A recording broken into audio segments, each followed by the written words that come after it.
Hello beautiful soul! Welcome back to my channel. This is Mei Chang Ame for Japan, kabayan Sagittarius. This reading is for you, January 1 to January 15, 2026. Tingnan natin. Maraming salamat muna kay Christina Catherine Garcia 9429 sa iyong thanks donation, ma'am. Maraming salamat po, ma'am. Ma'am Christina Catherine Garcia 9429 sa iyong thanks donation. Sa akin mga subscriber, yung subscriber cross watcher, sa mga bagong pasok dyan, welcome na welcome kayo sa bahay ni Ate Aimee. Salamat din sa nakataba ng puso ninyo mga comments. Sa mga nagpa-personal reading, marami pong salamat. Kung gusto nyo na energy nyo lang talaga, ang gusto nyo makuha natin, all the details is in description below. Pakicheck na lang. Kuha tayo ng angels number mo, ha. General reading, ha. Nangyayari, or mangyayari pala. Kunin mo lang yung side dito. Vice versa, energy mo, energy ng person mo, energy na malapit sa puso mo. At gawin yung guide. Yung mga warning na pwedeng lumabas dito para alam, may idea din kayo kung ano yung mga bagay o sitwasyon na dapat kayong maging aware. No? Ano man ang gender mo, ano man ang edad mo. Sagittarius, January 1 to 15. Ba't ganito yung energy mo?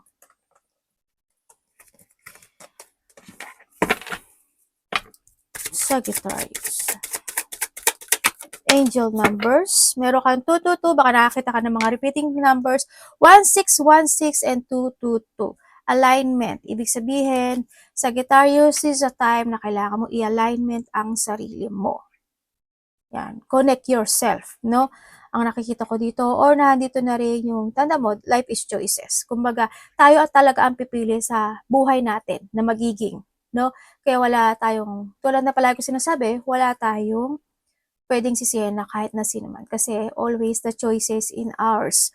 And syempre the change, clarity. Kailangan mong magkaroon ng clarity sa mga bagay-bagay to success. Kailangan dito ngayon is a great transformation or need itong i-process at i-forward. No? Ang sinasabi to, it's time to change. Mga major changes is coming din. Pero kasi ito is movement. 5 plus 5 is 10. Is 10. Ibig sabihin, completion. It's time to change for your completion. No? And then, syempre, 5, 5, 5 is 20. Sabihin, 2 is yourself na need mong i-control or balance yung mga bagay-bagay sa buhay. And also, the 0 is the ending. This is a time to start to end something into your life, focus, to balance, to your plan, to your action, and yun, kung ano may mga bagay din na gusto mong aksyonan this time in the beginning, start over. Ibig sabihin, ito na ang tamang panahon na kailangan ng magkaroon ng action sa buhay mo. Alignment, connect yourself to align. To rin yan, no? And the 1616 is readjustment. O, diba? I like told you. Overcoming obstacles, soulmate, romance, affection, support, and comfort. Your level of self-control is sufficient to make things right. Diba? Sabi ko sa'yo, ikaw to eh. Diba? On the horizon is the possibility of beginning a new romantic or platonic friendship as well as a chance to begin life anew with a person from one past. Everything will fall apiece. Magbubuo-buo yan. Pwedeng sa mga connections mo, pwedeng sa romance man yan, or to your friendship, or connection to your success. Ang sinasabi dito, no? Also, the one kasi is the beginning. And also, is das 1 to 7, diba? To 7 din to, 7-7. 7-7 kasi is, ito yung situation na you need to try to reflect the past situation into your life na kung ano yung mga bagay na need to grow. Kung ano yung mga bagay na kailangan. Kasi when it comes to your past, magkakaroon ka ng mga knowledge, and you need to learn from dun sa bagay na yun na mga past situation. No? Reflect and gawin mong ano yun. Magpulot ka doon ng knowledge. Kumbaga may knowledge ka na no? Ang kulang na lang sa'yo dito is action. No? Sa nakikita ko sa ito. Basta keep moving to reach your goal. Doon ka lang mag-focus. Kasi, there's a horizon, no? Sa'yo. Pwede rin na may mga, pwede rin dito na may mga tao na mga bago man sila or luma kasi yan dito. Luma or bago na mga tao na magbibigay ng suporta sa'yo. when it comes to your success or sa mga bagay na goal or achievement in life. Birth or conception of child or enterprises. Sa iba sa inyo is, kasi crib kasi to, ibig sabihin, may child dun sa ano, this is a time to revert to yourself, no? Ibig sabihin, kaya handito rin to si beginning and si success. It's time to start and to revert yourself to a new you. Ibig sabihin, may mga bagay na talaga kailangan i-align mo yung sarili mo, i-let go or abandon it. And iba sa inyo is magkakaroon or thinking about something enterprises, pwedeng kung may mga business kayo or hindi, or meron or magtatayo, pwedeng ganun. Pwedeng may mga news ako nakikita sa iyo na parating. Maybe ito is mga new idea or good news sa iba sa inyo. Pwede rin naman na meron sasabihin ang taong mas bata sa iyo na balita, no? Na pwedeng ito rin is magbibigay ka ng advice sa kanya or they give you an advice sa iba sa inyo. Tandaan mo palagi, meron tayong rainbow, is, syempre nga nila, di ba, is, there's a rainbow after the rain. Kumbaga, may kaliwanagan naman din, at matatapos din yung mau-over din. Pero sinasabi ko dito is, crib. Dito ka pinupoint eh. Dito sa one din, no? Sa alignment. Diyan ka pinupoint. Kaya, you need to focus doon sa bagay na yon. Kung kailangan mo ng advice or support, humingi ka ng support or advice. Meron tayong tiger. Doing something risky, taking a chance. O, di ba? Puro patama sa'yo to. You need to take a risk. Kasi there's a chances and hope na magsasucess ka sa buhay mo. Kung may mga problema kayo. Kung saang aspeto ng buhay mo yan, na finger warning of a problem either now or in a near future. Pina-warning ka. Kung may mga problema ka na daw ngayon, may darating pa. Ano naman, natural naman to. Pero, wag naman yung patong-patong. Ibig sabihin, dito sa sitwasyon to, kung may problema na ikaw ngayon, this is a time to start, to revert, or to take it action. Kasi, sa mga susunod na panahon o susunod na buwan o taon, may mga problema ka na naman darating. Di, nagpatong-patong na yan. Diba? O paano na yun? Hindi ka na makakalis. Kasi wala naman tayong dapat sisihin kasi bakit tayo malalagay sa isang sitwasyon na mahirap? Because sa sarili din natin. Diba? Tayo yung nagpili ng path na yun. Tayo yung nagstay doon. Yun lang yun. Yun ha. And mag-ingat ka sa finger. Ikaw or someone into your life, pwedeng mas bata sa'yo, anak, kapatid, kung sino man yan, or magulang man siya, kung sino man siya. Kasi nandito rin si Owl, no? Mag-ingat ka when it comes to a finger. Pwedeng may tao naman duduro sa'yo, mang-aapi sa'yo, or taong galit sa'yo. Pwede rin when it comes to a finger is, huwag sana may mga masugatan, mataga, mahiwa, matusok, maipit, kung ano man mangyari sa yung finger. Ingat ka na lang, or someone into your life. Ay, oo nga, someone new is entering into your life. O, iba dito is meron kayong mga bago makikilala na pwedeng ito is di ba sabi ko sa'yo may support dito? Pwedeng itong tao na to makakatulong sa'yo to give you a new idea or to give you a courage, strength para sa pag-uumpisa ng bagay. O pwede rin ito is related to your business, enterprises, pwedeng ganon. Kung sino naman siya, may papasok na bagong tao sa buhay mo. Dito. February. February next month. This is a 2 minutes, 2 hours, 2 days, 2 weeks, or 2 months, or February. Or maybe February may kakilala ka, may birthday. Ganyan. There's a unexpected flow of emotions or there's a unexpected blow. Kung ano mang blow yan. Pwedeng, ito yung unexpected na sinasabi kong finger, di ba? Pwedeng unexpected of mga new idea, new opportunities, new enterprises, or mga new connection.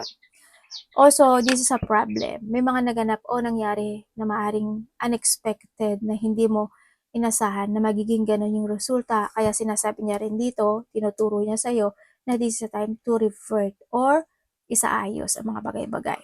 No, para hindi na muling mangyari ito by the February or by the next February kasi andito rin si now and future, no? Yan, kung ano ba mga unexpected na to, nakikita ko dito. Ingat na lang. Ang dami mo namang card, ate. Ano ko ba dyan? Great worry over nothing. Magkataw masyado. Isip ng isip, pero okay naman mag-isip. Pwede ka naman mag-isip, pero mag-action ka din. No? Tsaka alagaan nyo yung sarili nyo kasi pag nag-overthinking ka, magkakaroon ka ng issue sa health issue mo, di ba? Sa health mo. Kaya don't focus sa sadness o sa pag-aalala ng mga bagay-bagay. Ang kailangan lang dito is to focus how to resolve or o, di ba? Sa exam may blockage ka eh. Yan, may mga major challenge na ma-overcome mo. Kasi andito si crib. Di ba? At iiwasan mo to. Kasi blockage siya. Ano yan, mountain. Or sa iba sa inyo, maaaring malalakpasan mo na ito. Ibig sabihin, kung yung mga problema ka na iniisip o wino-worried na mga iniisip, maaaring itong tao na ito ang papa-overcome ng mga worrying or ng mga obstacle mo sa buhay. Kasi may tao magsusupport sa'yo. Ang dami naman ito. Ay, take care, enemies are working against you. May taong galit or may galit kang tao. May tao na hindi ka nila gusto, mukhang behind your back, kung ano rin sinasabi sa'yo, kung ano man yan. At also, dito pagmamatyag yan. Parang nandun sa point na kapag gabi siguro or pag hindi ka nakatingin kala mo magnanakaw, nagiging sneaky. Ganyan. Oh, di ba? Kaya pala ang dami mong card. Kasi nasa sayo daw sa success, sa key. Ibig sabihin, the change of destiny. Di ba? Sa playa ko sinasabi sa'yo ito. O yan na, the result. Ba't hindi ka unang lumabas?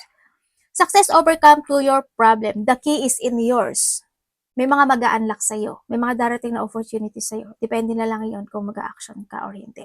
Bukas na nakikita ko dito, nagdadalawang isip ka or hindi ka sigurado. No? Kasi napopokus ka so worrying. Yun na nakikita ko, napopokus ka sa obstacle na to. Pero itong mga mag-a-unlock na to, kasi also this is a change of destiny sa iyo opportunities, destiny, mga mag-open na bagong door, open o pa-idea sa nakikita ko dito, it's depend on your action na yan.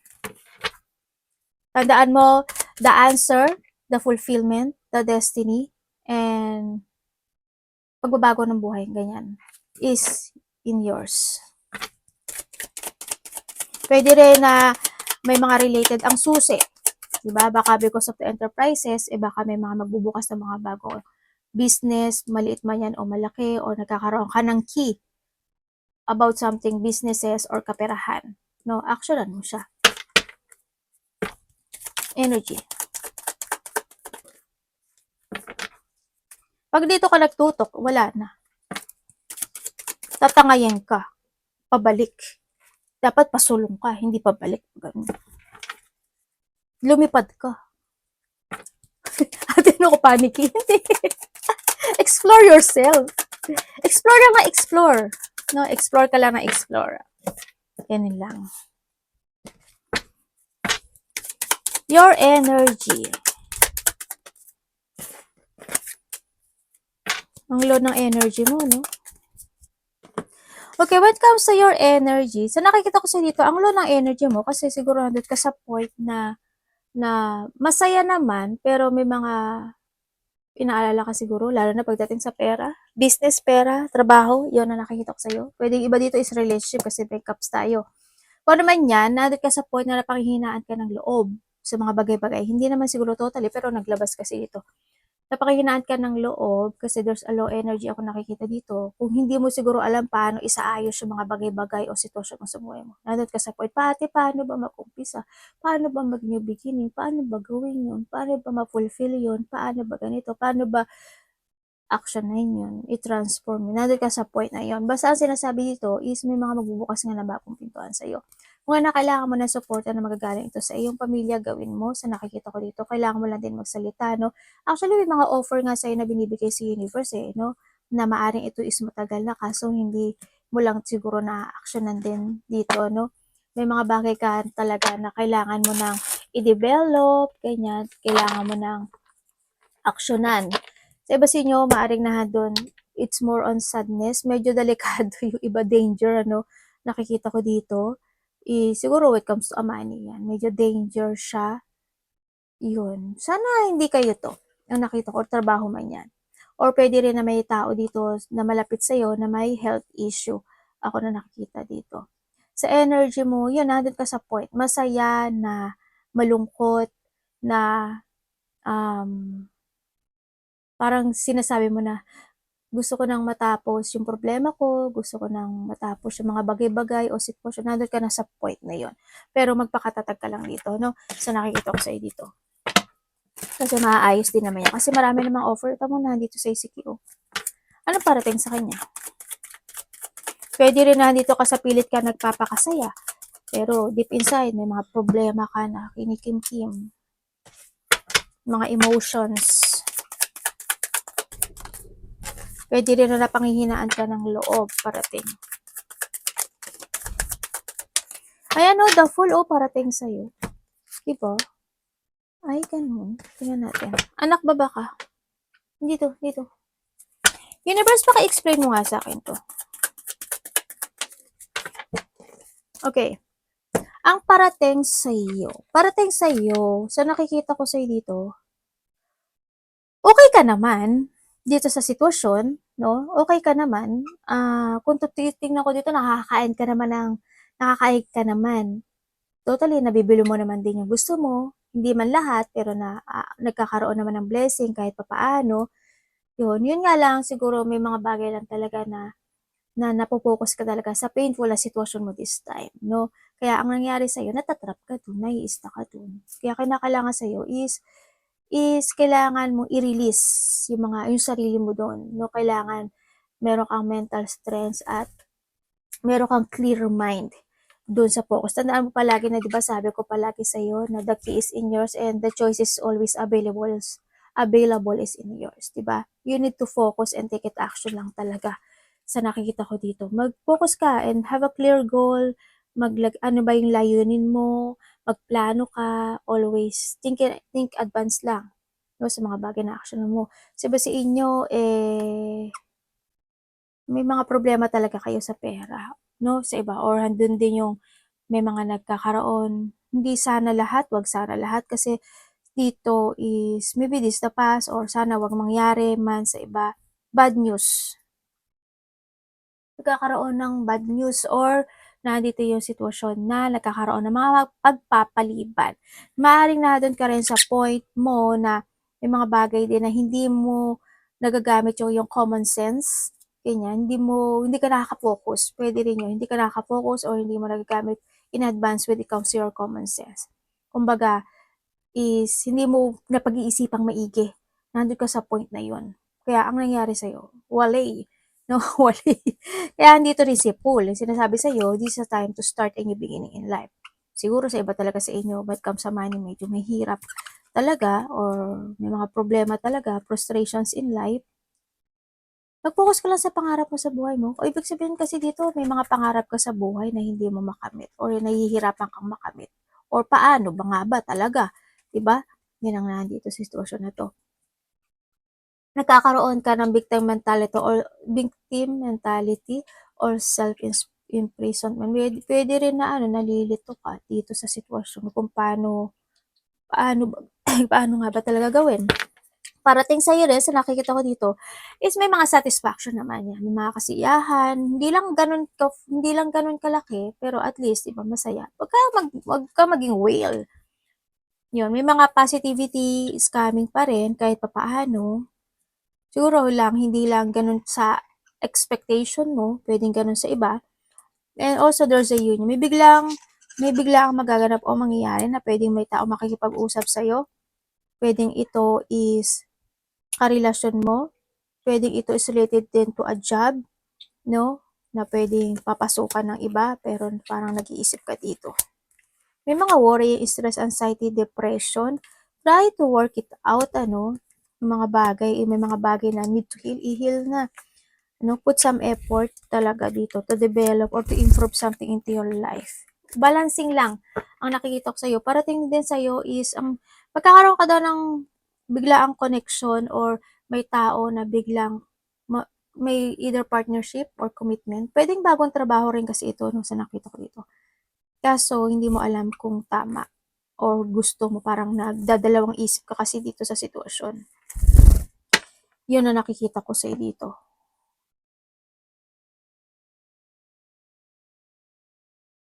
Huwag kang maano kasi alignment na dito. May misalignment ha, dito. Hindi rin maganda kapag ano.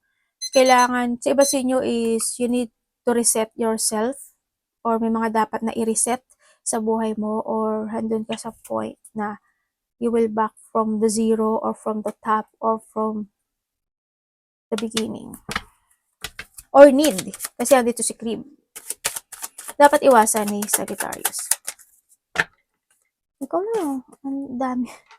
Ang daming card. Ako din nagulat eh. Ang daming bumaksak, ibig sabihin. Baka it meant kasi marami siyang gustong sabihin sa iyo sa universe. Okay, dapat iwasan. Okay, dapat mong iwasan. Iwasan mo, iba sa may travel. Malayo man o malapit yan.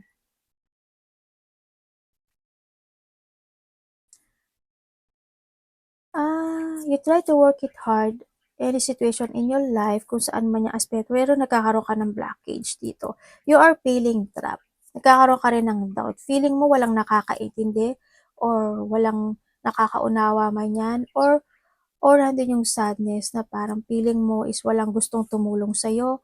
Nandun yung pag-aalala sa mga bagay-bagay. Pilit ka nagpapakatatag dito. Huwag ka mag-alala kasi iba sa inyo, within the 3 days, 3 weeks, 3 months, or 3 years man yan sa nakikita ko dito, or by the half of this year, there's a victory and success happen into your life. May mga biglaang magaganap o mangyayari na ikaka-excitement mo. Pwede may mga darating na blessing sa'yo, pwedeng pera, gift, or iyong manifestation sa buhay. May tao rin na tutulong sa'yo na susuporta sa'yo pagdating sa pera. Magkakaroon ka ng bagong simula sa buhay mo, mga bagong plano na pwedeng pag-iisipan mo ito, pero kinakailangan mong mag-action dahil it's up to you to make it happen. Magkakaroon ka ng connection sa taong nakaraan, or pwedeng ito is nakilala mo na, or pwede rin ito is pagbabalik sa dating connection, pwedeng trabaho, karelasyon, or kung ano man yang sa nakaraan. Yung na nakikita ko sa'yo. Okay, dapat iwasan. Muna tayo sa dapat iwasan. Binigyan ko lang kayo kasi mukhang kailangan nyo ng payo. Alagaan at mahalin nyo lang. Basta keep moving lang daw to reach your goal. Okay, when it comes sa mga dapat iwasan. Iwasan mo, syempre, yung hindi ka mag-focus to your manifestation and sa mga desire mo sa buhay mo. Kailangan mo rin kasi dito na mag-moving forward. Ganyan. Kailangan mo rin talaga na mag-action. No? Tandaan mo, ikaw ang driver ng buhay mo dito. Kung ano yung mga iniisip mo na yan. Focus lang. Iwasan mo hindi ka makapag-focus, iwasan mo ma-uncontrol ka, ma-stagnant ka, iwasan mong tamarin ka, magkaroon ka ng mga puot o galit, umiwas ka sa mga conflict, or pwede yung conflict will come to yourself kasi ang dami mong iniisip, iwasan mo yun, hindi yan makakatulong sa'yo. And then, syempre, iwasan mo yung mga taong may masamang balak o masama ang pakay sa'yo. So, nakita ko to, alam ko na always you think to the future. So, nakita ko dito sa'yo. Pero, tandaan mo palagi, if there is something need to fix it. Puro pera nga lumalabas sa'yo, hindi ko alam ba yun. Fix it, o pwedeng trabaho or pera to, no? Yun ang nakikita ko sa'yo. Syempre, iwasan mo rin yung maliitin yung sarili mo, o mang maliit ng tao. Ano ba yun, anak? Yan. Vice versa tayo, and i-delay yung mga bagay-bagay. Kung pwede naman pagpapaliban, yan, iwasan mo. And then also, ang iba sa inyo is yun nga, yung mag-judge ng tao or mga taong judgmental, ganyan. Yung magkaroon ka ng self-doubt sa sarili mo, kung may mga mali, itama na, ganyan. So, nakikita ko sa'yo. Huwag kang mawawala ng pag-asa in life. No, focus lang. Focus ka lang. Focus ka lang dito. Tingnan natin ang love. Kapatid, anak, magulang, karelasyon, kaibigan, pamilya, ano ba naman to? Anak ko.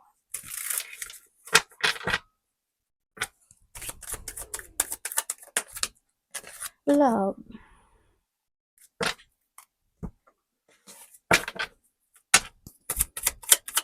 Sagittarius in love.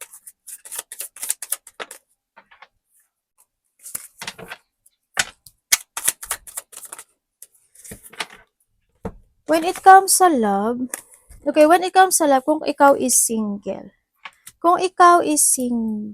parang hindi ka naman focus. Hindi ka focus sa love, pero focus ka sa goal mo or focus ka sa May anak na ba kayo? Di ba dito, baring po kung ano, focus ka sa anak mo. Sa mga single dyan. Pero nandun ka pa rin sa ano, you're searching for your direction this time sa nakikita ko sa iyo dito. Pero ang iba sa inyo is maaring may mag-o-offer na isang tao na maaring ito is mas matanda to sa iyo or mas may edad sa iyo. Yun ang nakikita ko dito. Pwedeng ito is makikilala mo by the internet sa iba sa inyo or isa sa inyo is in a social media. Yun ang nakikita ko sa iyo dito. Oo nga, may distance to. May iba dito may edad to. Yun. Pwedeng by the internet makikilala. Social media, internet, makikilala ko siya. And then, may mag-o-offer eh. May mag-o-offer talaga. And then, kung kayo naman is nagkahiwalay nitong tao na to, Sagittarius. Oo, nagkaroon ng ano eh, pag-withdraw. Nagkaroon talaga ng withdraw. Nagkaroon ng na-disconnect yung relationship na ito sa nakikita ko. Nagkaroon ng mga deep wound battle situation. Maaring hindi na kayo nag-uusap or you block this person o binilak ka niya. Pero ang nakikita ko dito is, yung isa kasi sa inyo is may tinatahak na ibang sitwasyon sa buhay. No? Nahandun yung point na yon. Pero hindi ko maiaalis dito na nakatanaw pa rin siya sa nakaraan. Ang isa dito. No? Ang nakikita ko kasi, parang naghihintay siya. They still spying you o tinitignan niya yung social media mo o nahandoon yung point na nagtatanong-tanong siya related to connection. Pwede mga friend, kakilala, kaya sa nakikita ko dito. No? And then also, hindi siya hindi siya nag-pursue sa nakikita ko dito. Parang nahandun sa point na ipinaubaya na lang niya sa taas kung kami, universe kami. Kaya nandun na lang yung fate pagdating dito sa relationship na to, sa nakikita ko dito. Alam mo, darating yung panahon, magugulat at mabibigla ka na lang na maaring itong tao na to is biglang magkakaroon o makaka-receive ka ng text message or communication or magkakaroon ng pag-uusap. Ang nananahimik ay magsasalita or may nananahimik na makaka-receive ka ng information. Pwedeng ganon o may malalaman ka sa nakikita ko dito. Yun. Okay, kung kayo naman is in relationship, naghihintay yung isa sa inyo, no? Kung kayo is in relationship, sa nakikita ko dito, ano naman yung pagtutulungan pagdating sa relasyon na to, sa nakikita ko, yun nga lang, siguro may mga may mga pinagdadaanan talaga na lungkot pagdating sa relasyon. Pwedeng sa part mo o sa part niya, nandun yung point na yun.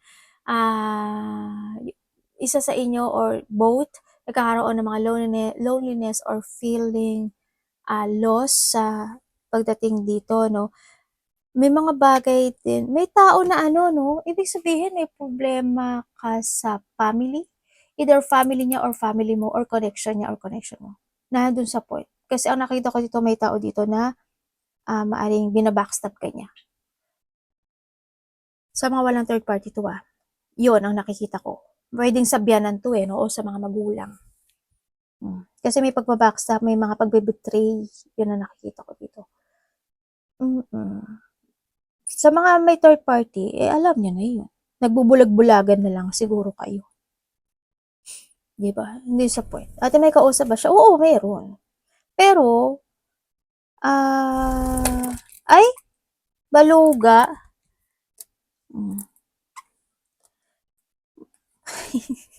Wala na-unfocus ako Yun ang nakikita ko. Pero yung iba, hindi kasi nahati kasi yung energy, no? Nahati kasi yung energy sa nakikita ko dito, no? Siguro nagkakaroon lang kayo ng, maaring isa sa inyo, nagkakaroon ka ng disappointment. Pwedeng siya na-disappoint siya sa'yo or ikaw na-disappoint ka sa kanya, no? Yun ang nakikita ko dito. Pero may pagsusorry. Kung nagkakaroon siya ng pagkakasala, may pagsusorry dito. Kung sa third party, kung may nag-aalok, parang hindi nagno-no siya dito, no? Kaya hindi, sa tingin ko yung iba dito na walang third party, nagno-no siya. As in, nagno-no siya dito sa baraha ko. Lumalayo kasi siya sa nakikita ko dito. Kasi mas value sa kanya yung relasyon na to. No? Mas pinapahalagahan niya. Sa iba sa inyo, kung alam niyo na may third party, alam niyo na yun. Pwede rin na may kausap siya kasi because of the dealing situations na related ang trabaho, pwedeng ganun. Kaya huwag kayo masyadong mag-overthink muna. sa relasyon niya. Pag-isipan yung maigi. No, kasi minsan, mamaya mali pala kayo ng akala. Diba? Mahirap na. Ano ba to, ate? Your money, 1 to 15. Universe money po, 1 to 15. Ni Sagittarius, 2026. Oh my God, Leo. Bakit ganun?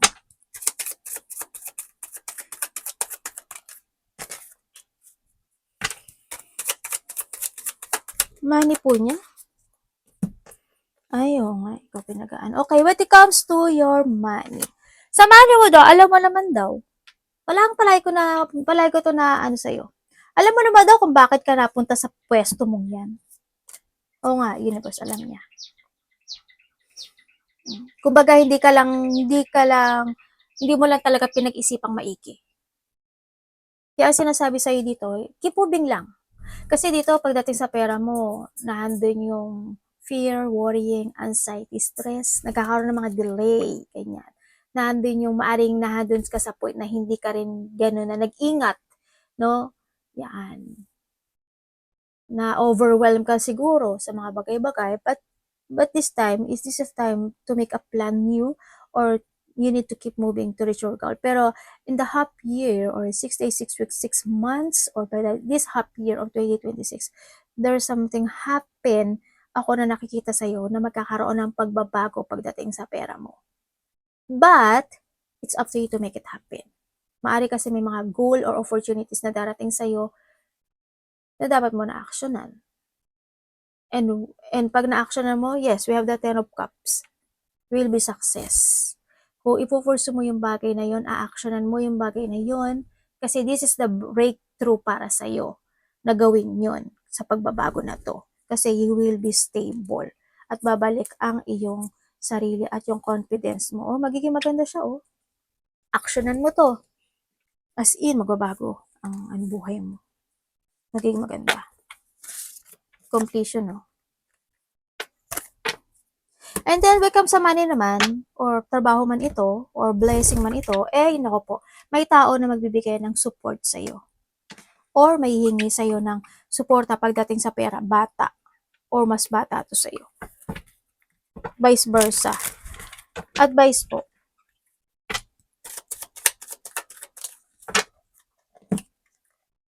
Ay, sinabi ko na to kanina.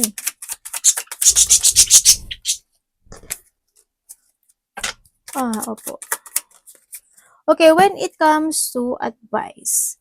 When it comes sa advice, sinasabi dito na you need to release yourself or you need to escape o ilaya mo yung sarili mo sa isang sitwasyon na hindi nagiging maganda to growth o hindi ka nag-growth. Be responsible. Huwag ka lang daw maghintay. No? Take it action. Kailangan kasi is to progress. Kailangan talaga is maging adventurous ka or explore lang na explore. Mahirap man ang pinagdadaanan ng buhay, explore ka lang na explore. Di ba parang yung mga YouTube channel yan eh. Alam mo yung mga YouTube channel, di ba? Yung iba dito nga, yung ibang naging YouTube channel nga, 10 years bago sila sumikat, bago sila nakilala. Pero, ano nangyari? Hindi sila nag-give up. Ganun, wag na wag kang mag-give up. Basta ang gagawin mo lang, explore ka lang ng explore. Parang sa YouTube channel, labas ka lang ng labas. At hindi ka nila mapansin. Walang nanonood, okay lang yan. Kasi darating yung time, makikilala ka nila. Maraming YouTuber na nagiging ganyan. Ako, alam mo, yung una ako dito, nakalabas pa kay mukha ko. Walang nanonood, mga walang yang hayop na sa visit, walang nanonood. Parang, alam mo parang, wala bang naniniwala sa face ko? Parang gano'n. Parang hindi ba makatotohanan yung sinasabi ko? Tapos, ginawa ko nun, hindi na ako nagpakita nun. Ang ginawa ko na lang, kinamay ko na, kinamay na lang yun eh. Yun ang nangyari sa akin. Kaya, di ba, explore. Nag-explore lang talaga ako na explore. Tapos, labas ako ng labas ng video. Oh, ganun lang yun. Pag hindi ka nag-success, another idea, another plan. Ganun lang yun. Huwag kang malito. Huwag kang ma-frustrate. Kasi darating yung time para sa'yo. Matatapos yung problema mo. Spread your wings and fly high. Be responsible. Keep moving to reach your goal. No? Tsaka follow your heart in a good way. Make things happen. No? And create your idea to a reality. Ganun lang. Yan ang sinasabi dito. Gawin mo yung imagination mo to your success. Tandaan mo, nasa sa'yo si key. You will be success in life. And you learn, and you need to learn. Mag-ingat ka na at matuto ka na sa buhay. Arigato namaste, God bless.